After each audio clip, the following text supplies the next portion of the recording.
Hi, Scott Orland with Cinema Magazine. The time has come, Avatar 3, Fire and Ash, and I'm here with the mastermind behind it, James Cameron. If you, if looking at this movie, it deals with science, with the ecology, with animal cruelty, with corporate greed, with an abusive military. If this was packaged in a live-action film, there might be some audience resistance.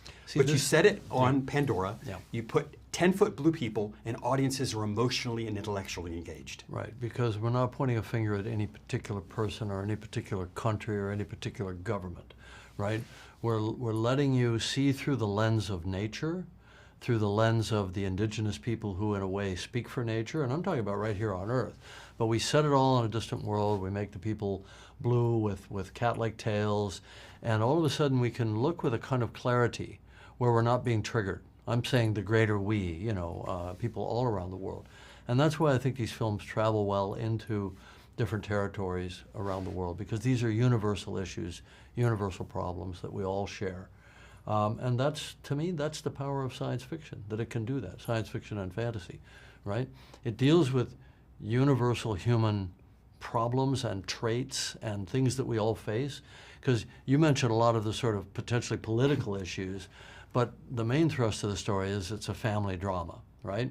And hopefully, I would hope that people think of it as a continuation of a story of people they care about than as a sequel. You know what I mean?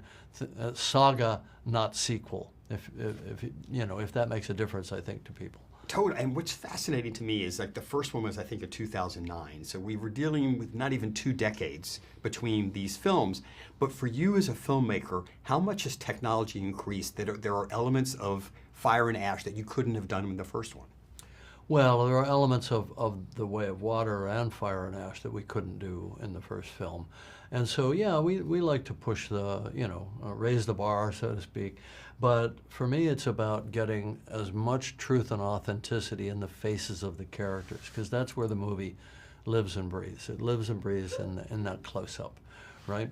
And so there's no point having that truth and that perfection in the characters if the performances aren't great. So, I really want to stress that for me as a director, it's not about the technology at all. It's about the writing, it's about the acting, it's about the creation of the emotion of the film. And everybody always thinks it's going to be some, like, high-tech fest, which it isn't at all. I mean, people don't cry for technology, they cry for other people and their plight and what they recognize in the characters from their own lives. I have to tell you, watching the film last night, I stand in awe. It is one of the most breathtaking pieces of filmmaking that I've ever seen. That's very kind. And thank you. I'm fascinated for you, though. What was it in your childhood that kind of sparked some of these stories? Was there something? Did you let your imagination take you somewhere else that now as an adult? Yeah, I get to act on my imagination. Look, I've always had a very strong imagination. I grew up in a rural town in Canada, 1,500 people in the whole town. We had one cinema, which had to go to another town to get to that cinema. And I was always pestering my parents to take me. And the more fantastic the film, the more science fiction it was, or the more fantasy it was. And this could be anything from the Ray Harryhausen films, Seventh Voyage of Sinbad, that sort of thing. I was always living in my imagination, and the best expression I could find for it was in fantastic films. And so I guess I just grew up with a love of that. There's a certain point where your mind toggles into taking action. For me, it was through drawing and painting. I'm already creating my own things, and then it was a natural outflow from that to actually get into cinema itself. And that was in my mid-20s. Well, just a few years later then. Yeah. One of the most powerful... We won't go there. Yes, one of the most powerful components of the movie to me, and I'm sure you remember years ago there used to be a commercial, "Don't mess with Mother Nature." Yeah, right. And it was so reassuring that nature takes care of itself. Right.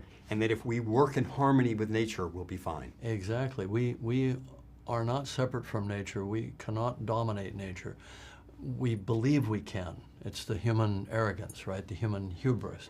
The same arrogance and hubris that went before the Titanic, realizing that an iceberg is a little stronger than it is, And we're all on the Titanic, and we're all heading for that iceberg if we don't respect nature and learn to live in a good connection to it. And I don't want to say what the last image of the film is, but it's one of connection. Right? Last quick question. We're talking about these wonderful protagonists, but sometimes for a good protagonist, Oh, you need a isn't she good great? antagonist. Isn't she great? That she was a word I would describe as delicious. She was Yeah. unlike anything I'd ever seen before. Yeah, yeah. Well, what we have is a remarkable performance by Una Chaplin there, playing Varang. That's what we're talking about here. And I'm really, really proud of what she created. You know, we had to come up with the look and the makeup and all that sort of thing, and she was well aware of what she was going to look like in the character, just like she went and sat in a makeup chair.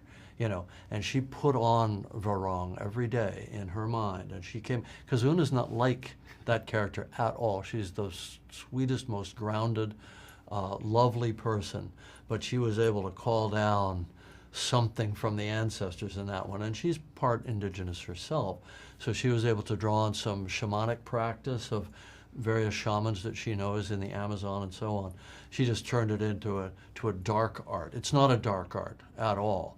As it's practiced, you know, in indigenous culture, but she was able to turn it into a dark and mysterious art. And boy, is she scary, right? She's kind of hot and kind of scary at the same time, you know. Well, I have to applaud you. The film, again, Fire and Ash, and keeping with the theme of the film, I think the best way to say goodbye is I know.